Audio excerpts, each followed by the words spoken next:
Okay, we're in week 2, part 2 of the story of Jephthah. And last week we looked at that when we look at the judge, when we look at Jephthah, the pattern of judges that we see, the cycle begins to break. First of all, it's Israel that selects this judge, not the Lord, not Yahweh. And we see that first Jephthah seeks a diplomatic solution with the Ammonites, which we don't really see in any of the other judges. Not that it didn't happen necessarily, but that the writer chooses not to tell us about any sort of diplomatic outreach. And the way that Jephthah retells the history is a little bit interesting. It doesn't exactly match what we see in Deuteronomy and in Judges or in Numbers. It's got a few differences, and it's got a very interesting theological perspective on how the gods control different areas of land and how they seem to be sort of localized, and that if the Ammonites really want to take over that land belongs to Yahweh, and are they really prepared to serve Yahweh?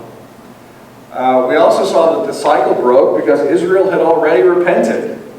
They were apparently living in faithfulness to God when the Ammonites invade them. So there's a lot of things about this cycle that seem a little bit weird compared to the others that we've seen in the model that Judges sets out. And then we see, as we have with a couple of judges, so we see it with I believe with Othniel, who's sort of the model judge at the beginning, and we see it with Gideon, and now we see it with Jephthah, that the Spirit of Yahweh comes upon Jephthah right after these negotiations fail. We'll see the Spirit of Yahweh come on another judge in a few weeks. In fact, it seems to come on him several times, as opposed to just coming on once. And that we looked at the vow that Jephthah makes and talked about a little bit about how a vow to a deity is kind of a common thing to make before going into battle. And the question is Jephthah's vow, or the contents of his vow, what he agrees to do, unique? And we'll talk about some different opinions about that. So, in the text that we looked at last week, the first half, the end of chapter 10 and the first half of 11, there actually are two vows.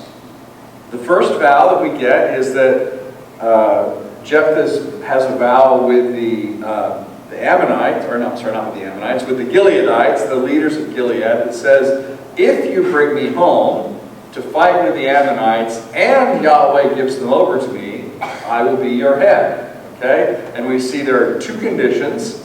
Right? They've got to bring him home, and Yahweh has to defeat the Ammonites. And if that happens, then Jephthah will be the ruler. And then we see that, and it also says in that text a little bit after, that they spoke these words before the Lord at Mizpah. So, again, a vow before the Lord of what they will agree to do.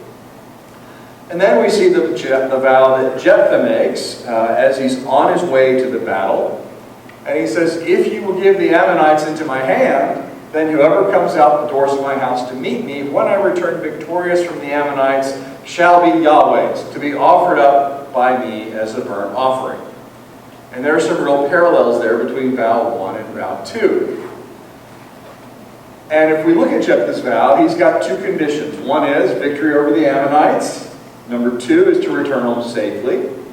And if those things happen, then he agrees that whoever it is that comes out of his house to greet him first shall belong to Yahweh and shall be offered by Yahweh as a whole burnt offering. Offered to Yahweh as a whole burnt offering by Jephthah. Now, then we had the battle where Jephthah crossed over to the Ammonites to fight against them, and Yahweh gave them into his hand. He inflicted a massive defeat on them from the Aror to the neighborhood of Minnith, 20 towns, and as far as Abel-Keramim. So the Ammonites were subdued before the people of Israel. Condition number 1 met. Has condition 2 been met yet? Not yet. Okay. So now we get to Jephthah's return home safely. And it says, and Jephthah came, this is my translation, by the way, and Jephthah came to his house at Mizpah. And OMG, his daughter was coming out to meet him with timbrels and with dancings. She was his only child. He had no other son or daughter. And so my question is, what questions does this bring up to you about this text? When I was studying in Israel, one of the professors that I had was, and I had 2 professors that were rabbis. This one was a conservative Jewish rabbi. Actually taught rabbis how to be rabbis. Not a Messianic Jew. He was full-on Jewish rabbi. And had at one point been the chief rabbi of Japan. There was such a thing, but he was the head of the Japanese, within Japan, the Jewish community. And one of the things he had us do for an assignment one time was we had to read the story of Abraham and Isaac. And he said, I would like you to come to class with all the questions that you have from this text. And so we all went, for homework and read the story, and then we wrote down the questions. In the next class, he said, okay, what are some of the questions you have? And so we all had, question here, question there, well, what about this, what about that? And then I kind of went silent. He's like, is that all the questions you have? Like, I have so many questions about this text. From a Jewish rabbinic perspective, the questions you ask are how you learn, what's going on in the text. And so this is one of these texts that to me raises tons of questions. And so my questions are, what questions immediately come to your mind when you read this text? Why? Like, why did he make this vow? God brought Abraham to what he had to do, right? Abraham didn't say one day, I'll sacrifice my son to do this. Right, so why on earth did Jephthah, I kind of feel like he was kind of an arrogant group. Okay. Is Jephthah an arrogant group? Okay, interesting. Why? Okay? I think it's different. I think he was scared. And he was going to give God the ultimate in order for him to get through all that. So it was more about self than it was about the daughter. Okay. What else? Other questions? Well, I'd like to say this answer. Maybe he wanted to be king and he thought he didn't like his wife. He would be the first one. Okay, so there's a question in there, there's another question underneath that, and that is, Who do you think was going to come out the door first? who in the world did he think was going to come out the door first? And then there's another question in what you said, and that is, where's the wife? Where's the wife in this? Did you have a... I was just going to say, think before you make a vow. Think before you make a vow. Okay. Yes, sir, David. My question is, where in his understanding of the Lord did he believe that human sacrifice was something that our Lord Yahweh wants? Ooh. Does Yahweh want human sacrifice? But remember, he didn't know what was going to come out. So, and you said this last week, but I didn't understand it. Animals did live. Yes. In your house. Yes. Right, at that time. Yes. Why would he not have thought a goat, a sheep, something would have come out? So there's two thoughts. The way that the way that the Hebrew is written, it seems to imply whoever, not whatever. And it's kind of, as I said, my dissertation is dealing with this chapter. Okay, I don't want to say that I've read everything ever written on Judges 11, but I've read a whole lot of stuff written on Judges 11, a whole lot. And one of the things you see is that everybody that deals with the language itself says, everybody seems to agree it's whoever. It's whoever. And the question becomes, well, what was he expecting? And part of the argument that some people give is, well, surely he couldn't say whatever, because if he did, what if a dog came out of the house first to greet him, right? Which, anyone has a dog, that's quite possible that the dog would be the first. Well, a dog is an unclean sacrifice, right? You can't offer a dog up to the Lord. We know that would be an abomination, okay? So, not that a human, right, is a human sacrifice a legitimate sacrifice? Was he really afraid that he would, after the battle, to have made the second condition? Was he really afraid that something would happen to him? Because this is a fairly small area considering Texas. Yeah. To us, it's a very condensed area. Was he really afraid that something would happen to him, an assassination, an accident, whatever, that he wouldn't make it home, and therefore he knew he had to sacrifice something that was dear to him, so that he would, so that the Lord would understand that he was asking for, he was willing to give something dear to him for a safe passage. Yeah, that's a question. And that comes down to a question of, when did Jephthah make his vow and under what conditions? What scriptures did he have available to him at the time? I mean, it's not, when we talk about when different parts of the Old Testament were written. What Oh yeah, that's actually a very interesting question, because, you know, the big thing in Judges that seems to be the primary concern is what? Sacrifice idols. Idolatry. Yeah, worshiping other gods. There's not a lot mentioned about following the Torah. There's not a lot mentioned about other things.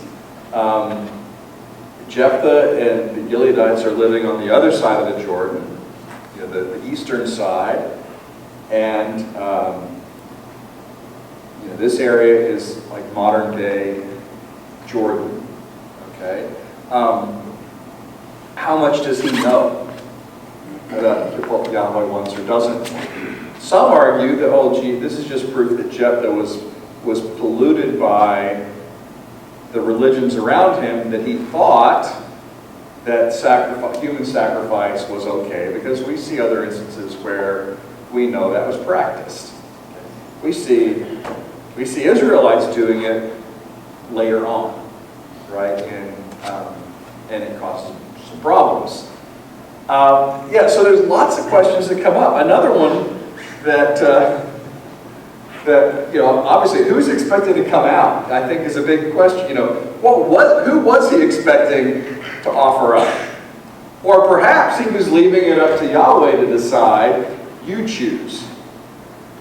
I've got, so my question Yes, sir. is this the first time Jephthah had come home?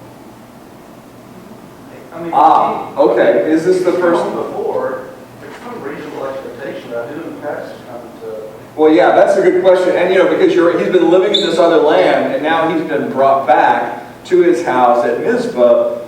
That's actually a really interesting question. Every time I travel and come home, I can tell you of my two kids, which one's going to come first. Yeah, you know you've got a pattern, right? The question is, even from where he was living before, when he went out and came back, who traditionally came out and greeted him? We don't, the text doesn't tell us, but it's a question that is sort of nagging. Along with that, he was a mercenary. So he was, at least that's what we're talking about. Going out and coming back from battle is a common thing for him. So Yeah. he was, you know, that may have been the reason he was one of This is daughter-in-law, be they able to can't come back and all that's that. how it was like. Yes, so, and then another one is, this is one that may not be quite as obvious. Does anyone else know about Jephthah's vow? Because if they did, Clearly, she you would think that someone in life said, oh man, Jephthah made that vow. We need to make sure we're out in front of him and go home first and make sure that we know who's coming out and who's not coming out first to greet him. Okay? That's a possibility, right? Did he say it in front of others, or was it a personal thing? We know the first vow, it's he and it's the elders of Gilead, and it says they make these vows, they say these words before the Lord. But you know, last week, we thought about the possibility that Jephthah was a throwaway. And what that would mean is, we don't have to worry about that. He's not going to get himself. Yeah, maybe but he makes this vow to try to ensure that he does get home safely, right? And so maybe he thinks one of the elders of Gilead is going to be the first to come out, right? You know, like the mayor of the town coming out to greet him, and he's like, oh, gee, I made a vow, sorry, right? You know, God chose, not me, right? You know, I mean, that's a possibility, right? Maybe it would be an older brother. Maybe there's a lot of things that we don't know. Who is he expecting? The text doesn't tell us. There's his wife. Yes, ma'am. Well, okay, take all that into consideration, but he had to know there was a chance that his daughter would come out. He had to know that. Yeah. Go down like that, you could just say whatever.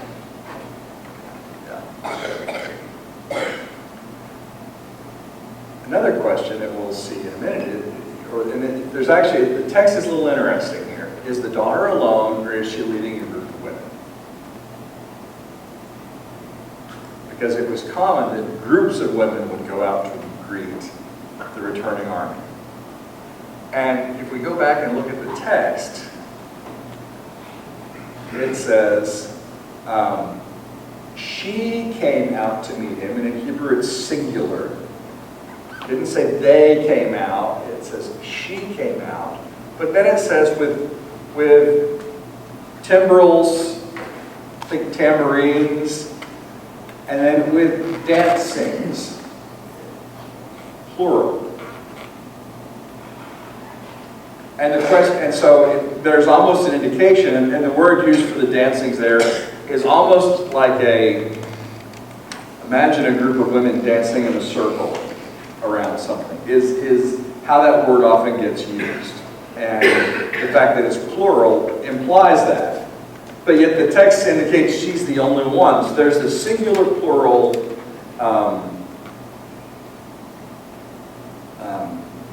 question. And what's really interesting, and I didn't have time to pull some of the artwork and things that we have in this scene, but there's Gustave Doré is a European artist who, in the late 1800s, early 1900s, did a lot of biblical illustrations. And in fact, if you have an old Bible at home that has sort of pencil sketch illustrations in it, biblical scenes, I would say chances are very high that it's a Gustave Doré drawing. And he has a pretty famous drawing of this scene where Jephthah's daughter is out front with her tambourine, you know, and a group of women trailing out behind her, and this is Jephthah's daughter, you know, greets her father, right, on his return. And so we think, oh, she must be at the head of a group of women, but she's the first. So there's all sorts of questions that come up when we read this passage. And then it says, when he saw her, he tore his clothes and said, "Alas, my daughter," he really says, "Oh, my daughter, you have brought me very low. You have become the cause of great trouble to me, for I opened my mouth to the Lord, and I cannot take back my vow." She said to him, "My father," really what she says is, "you have opened your mouth to the Lord. Do to me according to what has gone out of your mouth, now that the Lord has given you vengeance against your enemies, the Ammonites." Who does Jephthah blame?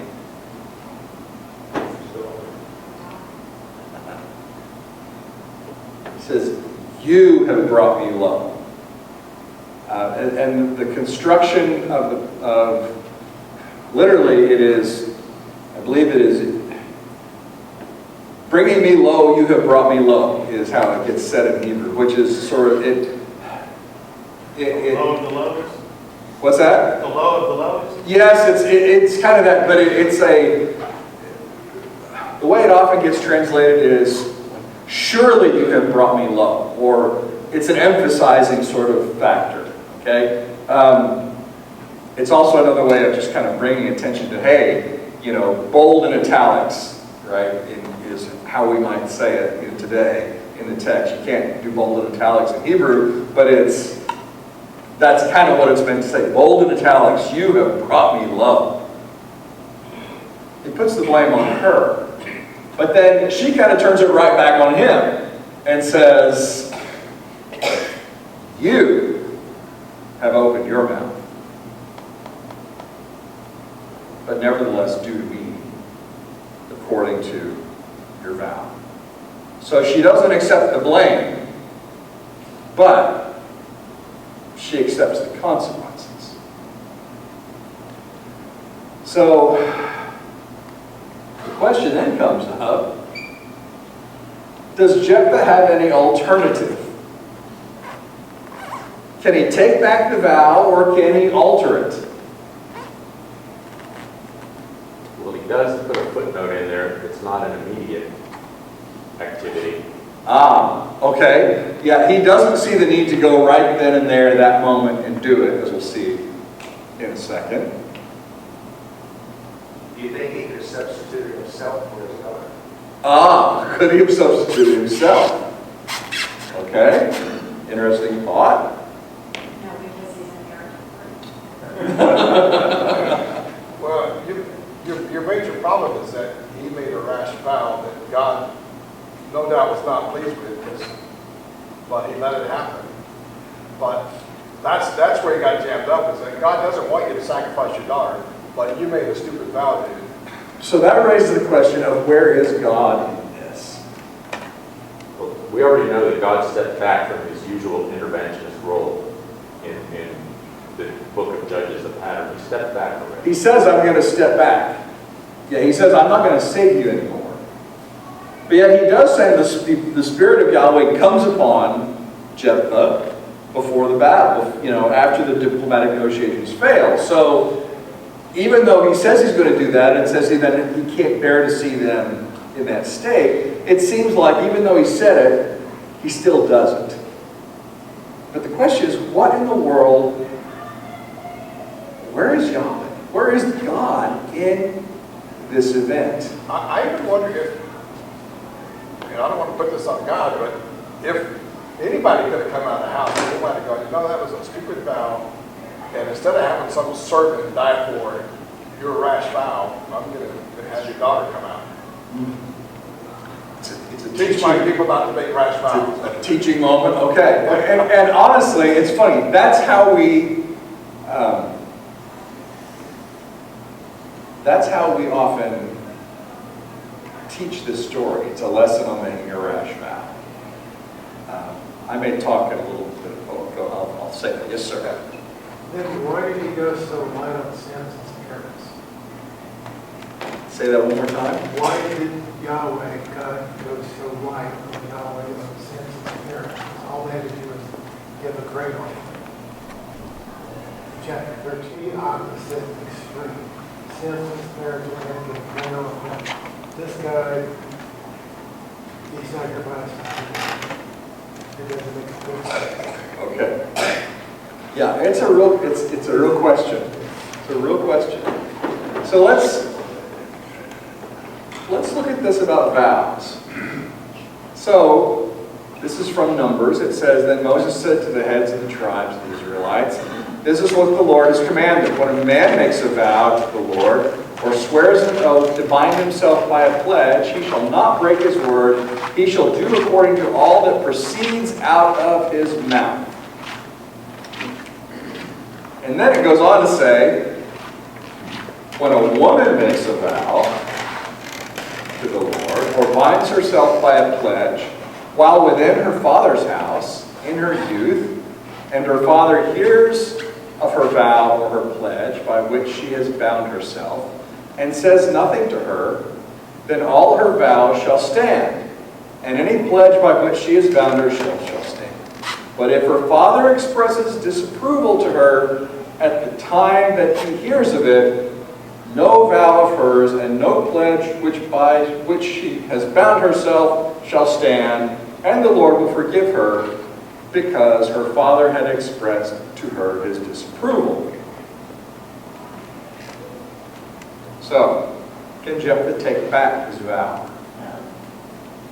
So you said one of the questions, and I didn't ask it because there's a lot of questions. Yeah. How old was his daughter when she? Oh, yes. I was thinking, that was my first thought. Was she just a little kid, or was she a grown woman? If she was grown, why wasn't she already married off somewhere, right? Because they married him pretty young. How old is Jephthah's daughter? Right, but, they married him off. When do you consider an adult, right? That's in that time, 15? 14? Yeah. So we'll see she's not married yet, obviously. She's still living in his house. So, my research, my dissertation, what I'm writing on is, because I look at how we use film to interpret the Bible. And it turns out that between 1909 and 1913, 4-year period, the story of Jephthah and his daughter gets made into film 4 times. And is never made again.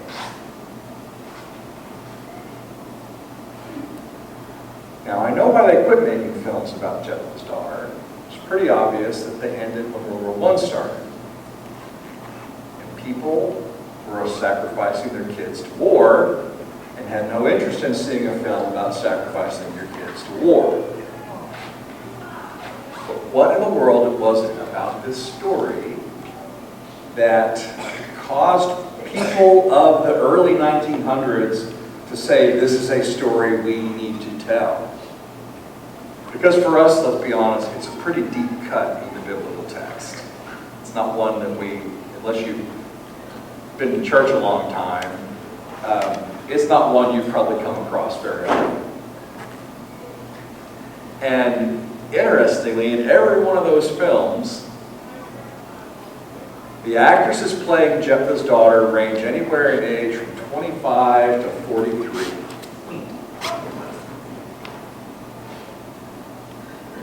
In none of them is she a 12-year-old girl. Well, I was just thinking this, we don't hear about his wife. She may have been running his household. And that happens in that kind of thing. She was his only offspring. And so therefore, she was the one who would bring forward his line. But without being married, that wasn't all about that. Do you remember how the story of Jephthah starts in Judges? Who is he the wife of? Or who is his mother? Well, she's a zonah. That's all we know. We often translate that prostitute. I don't think that's necessarily an accurate translation. She is a woman outside of an official marriage relationship. And therefore he has no place in his father's house for the inheritance. The story begins with family disruption. What happens to Jephthah because of his vow? Family disruption. Yes, I think. His line is cut off. He gets what he wants, to be head of the Gileadites, but he loses any opportunity and any hope for, in effect, eternal life from an Israelite perspective. Because eternal life is that you remain on the land and your family persists on the land. That's their view of eternal life. And so we have this question of, can Jephthah take back that vow? Well, we'll come to another option in a moment. It says, and she said to her father, let this thing be done for me. Grant me 2 months so that I may go and wander on the mountains and bewail my virginity. My companions go, he said, and sent her away for 2 months. She departed, she and her companions, and bewailed her virginity on the mountains. At the end of 2 months, she returned to her father, who did with her according to the vow he had made. She had never slept with a man. So what happens to the daughter?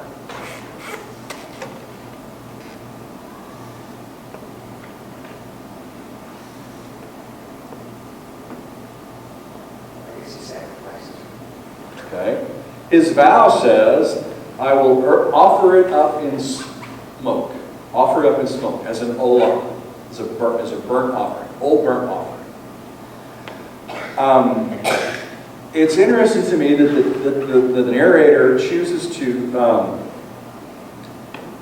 he does not depict the details of the vow, of the sacrifice. He says simply, he did to her according to the vow that he vowed.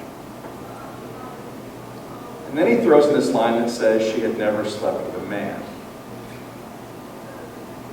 And when the daughter asks to go to the mountain, she goes off to bewail her virginity. And so there are some scholars, and it's kind of fun to trace this. It starts with, depending on who you, either a rabbi or a rabbinic scholar named Abraham Ibn Ezra, or another one named David Kinke, who are in the Middle Ages, who proposed that Jephthah's daughter was not offered as a whole burnt offering, but that she was basically consecrated to the Lord as a perpetual virgin. And they look at what she says about bewailing her virginity on the mountains and that she never slept with a man as indication of that thought. The earliest translator, Josephus, for example, says Jephthah did a stupid thing and he burned her up. And when you get to the late 1800s and through the 1700s, you kind of get this debate about, well, was she consecrated basically as a nun, to use their parlance, to Yahweh, like to serve in the temple, or was she offered as a burnt sacrifice? Because we all know that Yahweh doesn't accept human sacrifice, right? So they're trying to justify this dichotomy. And then about the early 1900s, that tide begins to shift, mostly back to she was offered up as a burnt offering. But it kind of depends on which passage you take. And there's some other interesting things that people do with this text to justify one position or the other. And we may talk about those in a minute. What I want to do, though, is consider some other questions that come out of this. Like, for one, why doesn't anyone stop the sacrifice? Why doesn't anyone tell Jephthah, no, good Lord, don't do this? Where are priests in all of this? Because is Jephthah authorized to make sacrifices on his own? Okay? Or does he need a priest to make the sacrifice? Who performs the sacrifice, if there even is one? And what in the world does God think about the vow and sacrifice? It's a problem. Interestingly, different scholars that depending on how the scholars that say she wasn't sacrificed, she was just committed to service of the Lord as a virgin, and those that say she was sacrificed, all point to the fact that there are no priests mentioned in the text. And the one group says, well, see, there are no priests in the text, so therefore Jephthah could not have sacrificed her because they would have to make the sacrifice. She had to be committed as a virgin. On the other side, people that say that she was offered as a whole burnt offering say, well, Jephthah did the sacrifice and it was unauthorized because a priest wasn't there to tell him not to do it, okay, and he did it himself. So you see, they both use the absence of priests to justify their position. But in reality, it raises a question. Where are the priests? And where's anyone else to say, why in the world are you going to do this? And then the question is, do we have any other parallel stories that kind of reflect similar situations? Whether in the Bible or out of the Bible. Can you think of any? Abraham and Isaac. God tells Abraham, sacrifice your son, your only son, the one you love, Isaac. Nobody talks him out of it. Nobody talks him out of it. He goes and does it. Okay? So the words for burnt offering, are they the same between the Abraham-Isaac story as Jephthah? Because, again, the lexicon, you read it, it's like, well, it paints a picture in our minds, but I see that it could also mean other things as it's used. He tells him to sacrifice his son. I can't recall if he says to sacrifice him as an olah. But it seems clear that that's what he's going to do because they're carrying the wood up. Right. That seems clear. Yeah. But doesn't that word mean other things? Can mean other things? Because I'm trying to understand the rabbinic's argument that he actually died. Well, there's a real question that comes up in rabbinic literature that asks the question, so what happens when Abraham takes the knife and is ready to sacrifice Isaac? He stops it. An angel stops him. Okay? Why doesn't an angel stop Jephthah? And that's kind of my question back to the rabbinic argument, because he's not going to actually knife her. He's going to, because I was looking up that word olah, and he's not. Yeah. So the question. Yeah. So I see your question. Yeah. So the same. Here's what happens when you do a whole burnt offering. You kill the animal first. Right. Okay. You kill it. You take the blood. Use the blood for different things.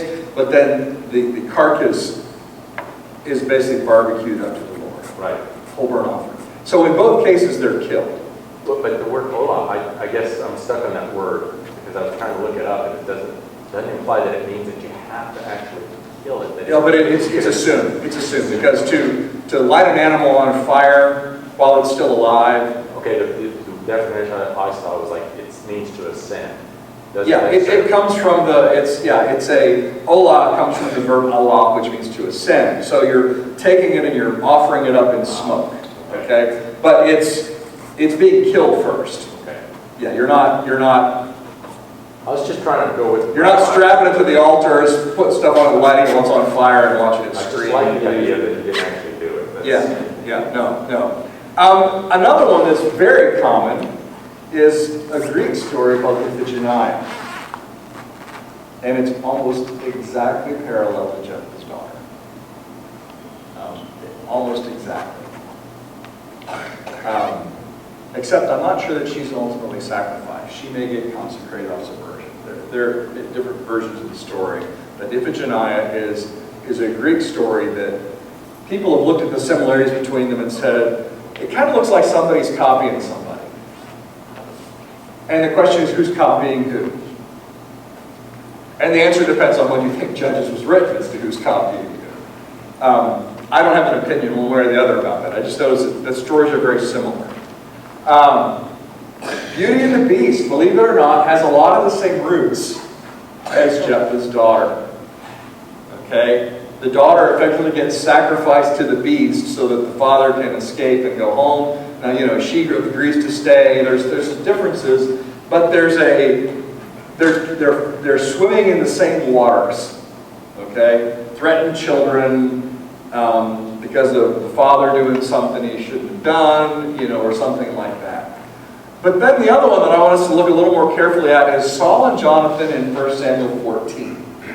And so, if you'll recall, the Philistines are a perpetual thorn in Saul's side, and Jonathan and his armor bearers are just a little tired of all of it, and they do a little raid where they climb up a cliff into a Philistine fortress, and they begin killing everybody, and the Israelites see it, and they all go after him, and Saul makes this vow. again, a stupid vow, where he says, because of the way the battle's going, he says, now Saul committed a very rash act on that day. He laid an oath on the troops saying, cursed be anyone who eats food before it is evening, and I have been avenged on my enemies. So none of the troops tasted food. All the troops came upon a honeycomb, and there was honey on the ground. And when the troops came upon the honey was dripping out. But they did not put their hands to their mouths, for they feared the oath. But Jonathan had not heard his father charge the troops with the oath. So he extended the staff that was in his hand, dipped it in the tip of the honeycomb, put it to his mouth, and his eyes brightened. And then the troops say, then one of the soldiers said, your father strictly charged the troops with an oath, saying, cursed be anyone who eats this food, and so the troops are faint. And Jonathan said, my father has troubled the land. See how my eyes have brightened, because I tasted a little of this honey. How much better if today the troops had eaten freely of the spoil taken from their enemies. For now the slaughter among the Philistines has not been great. And what happens next is that the troops ultimately get so famished that they descend upon the livestock and start eating it raw. They're so hungry, they're eating it raw. And of course, then people run to Saul saying that they're eating blood and meat. You can't do that. Oh my gosh, God's going to come down on us. And so Saul ceases the battle and tells them, okay, break out your fires and start roasting this stuff before you eat it. And then they finally decide, let's go back to battle after they're rested. And they decide to inquire of the Lord, and the Lord will answer them. Like, well, why isn't the Lord answering us? And so they said, well, maybe someone broke the vow. And they cast lots and find out that it was Jonathan that broke the vow. And Jonathan then says, Saul said to Jonathan, tell me what you have done. Jonathan told him, I tasted a little honey with the tip of the staff that was in my hand. Here am I will die. Because Saul had said, even if it's my son Jonathan that's done it, he will die. And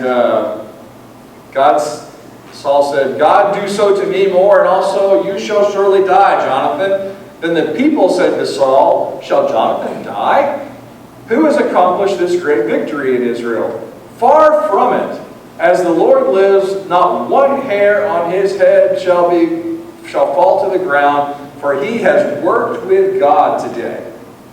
So the people ransomed Jonathan, and he did not die.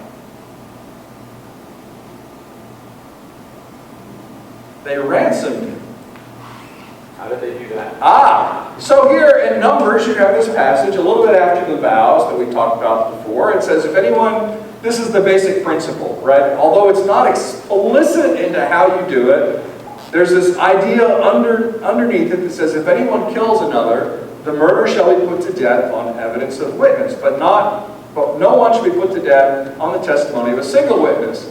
Moreover, you shall accept no ransom for the life of a murderer who is subject to the death penalty.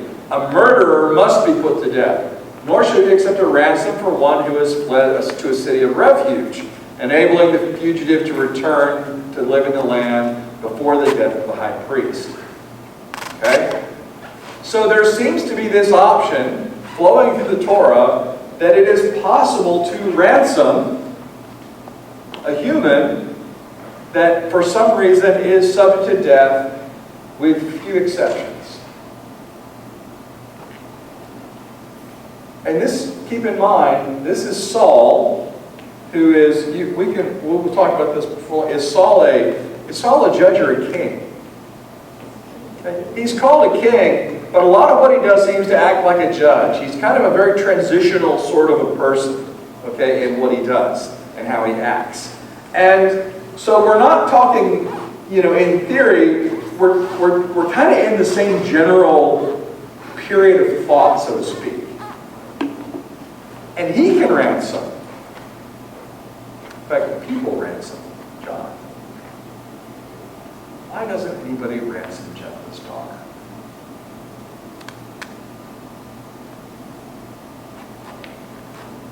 Let's think about this daughter. We don't know her name. no angel of God steps in to stop the sacrifice. No one ransoms her. And she willingly fulfills Jephthah's vow.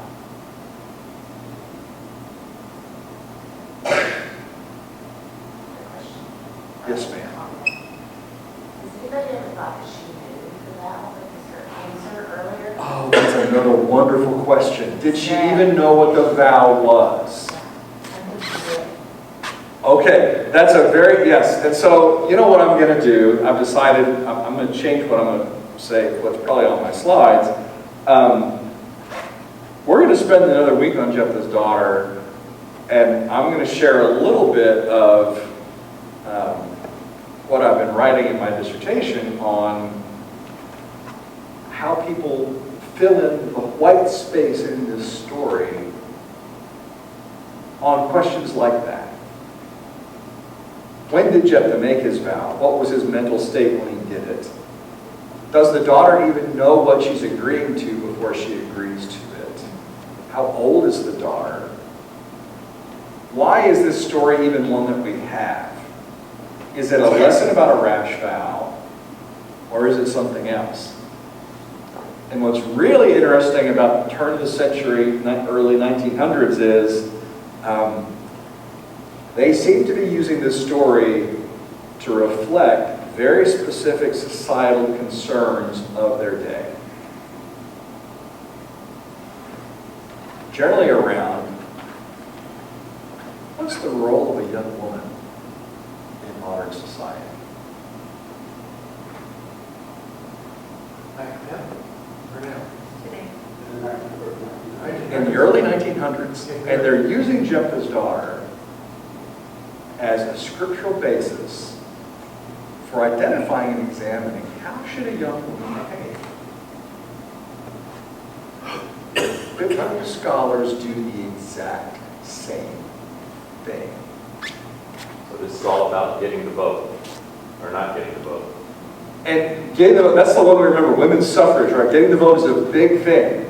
But there's also things like, well, should women be going out with their friends to do things like go see movies and, you know, have a social life? Or should they be concerned about being around the home and doing their chores and living a proper life? Or should they be out being a social life? Without a chaperone. Without a chaperone. They were all chaperones, especially if they were. And you get this friction. Their families had names. You get this friction in society. And it's really fascinating to see how one of the stories they turn to is Jephthah's daughter. Now, there's an afterlife of Jephthah and his daughter. So there arose a custom in Israel that for 4 days every year the daughters of Israel would go out to lament the daughter of Jephthah the Gileadite. And I've highlighted 2 words there. The second one, lament. The word is a very rare word in Hebrew, and there's a question as to what it means. Does it mean to lament, like they went out to mourn for her? It could mean they went out to commemorate her. It could mean they went out to celebrate her. But there seems to be this women's festival that comes out of this, where the women go out and they remember what happened to Jephthah's daughter. And the text leaves it a little vague as to whether that remembrance is a good thing or a bad thing. Are they going out there to remind themselves of what happened to her so that it doesn't happen to them? Or are they going out to celebrate what she did? The text doesn't tell us. It's kind of the dichotomy we have with Memorial Day, right? Yeah, it's kind of Memorial Day. Yeah, it's a dichotomy, right? Well, then there's one other thing that happens, and this is Jephthah's epilogue, and this comes at the end of chapter 12. We're not going to cover all of the interesting what happens after this with Jephthah and the Ephraimites and whether the different people can say Sibboleth or Shibboleth. But it says at the end of Jephthah that Jephthah judged Israel 6 years. Jephthah the Gileadite died, and was buried in the towns of Gilead. Now, anything odd that you see here? How can it be buried in towns plural? Yeah, it's a really odd thing. Buried in the towns of Gilead. Also, how long does he judge for? Not very long. 6 years. How long have we seen judges judging for that were good judges? 40. Multiples of 40. 40 means a generation. Okay? Another good number might be 7. 6. This is the narrator's simple way. Numbers are qualitative before they are quantitative in the Bible. They have meaning before they have actual factual count. He might have wrote 10 years, he might have wrote 3 years. The author tells us 6 for a reason. And it's not a good number.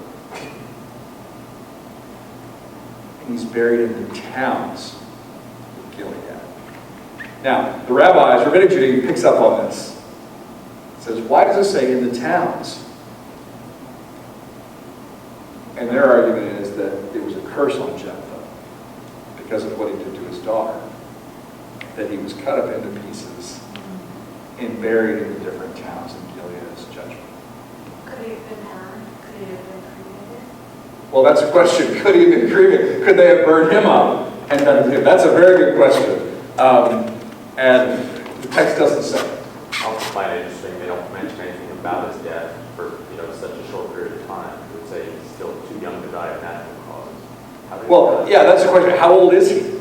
We don't really even know how old he is in all this. But he only lives 6 years. He only judges for 6 years, and then he is buried in the towns. You know, I doubt that he was burned because the burning came in and sacrificed it to the Lord. And I don't think the Lord even accepted him as a sacrifice. Well, there's 2 other stories that I think could point to the burning and point to the dividing and cutting up.